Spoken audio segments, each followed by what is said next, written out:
മാവേലി എന്ന് കേൾക്കുമ്പോൾ നിങ്ങളുടെ മനസ്സിലെക്കുന്ന ആദ്യ രൂപം ഏതാണ്? ഓലക്കുടയും കുടവയലും പിടിച്ചു നിൽക്കുന്ന ഒരാളനെ. എന്നാൽ യഥാർത്ഥ മഹാബലി അങ്ങനെ തന്നെയാണ്. ഭാഗവത പുരാണപ്രകാരം മഹാബലി എന്നാൽ അതീവ ശക്തനും സുന്ദരനും യുദ്ധവീരനുമായ ഒരു പരാക്രമിയാണ് മഹാബലി. പിന്നെ എങ്ങനെയാണ് മഹാബലി തമ്പുരാന് ഈ താടിയും കുടവുകളുമെല്ലാം വന്നത് അറിയാമോ? തൃക്കാക്കര അപ്പന്റെ മൺരൂപമായ ഓണത്തപ്പരസ് പൊട്ടിക്കുന്ന ഓണത്തപ്പ ഉടവയറ എന്ന നാടൻ പാട്ടിൽ നിന്നുമാണ് ഈ രൂപം ഉടനത്. പിന്നീട് നാടകങ്ങളിലും ചിത്രങ്ങളിലും കാർട്ടൂണിലെല്ലാം നമ്മുടെ കുടവയറനായ മഹാബലി ഇടം നേടി.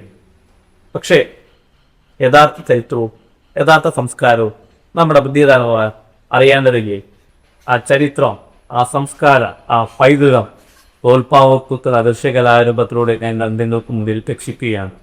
മഹാബലി ചരിതം തോൽപ്പാവും കണ്ടു മാത്രമല്ല കേട്ടു നമുക്ക് ഈ ഓണത്തെ ആഘോഷിക്കാം. ഹാപ്പി ഓണം.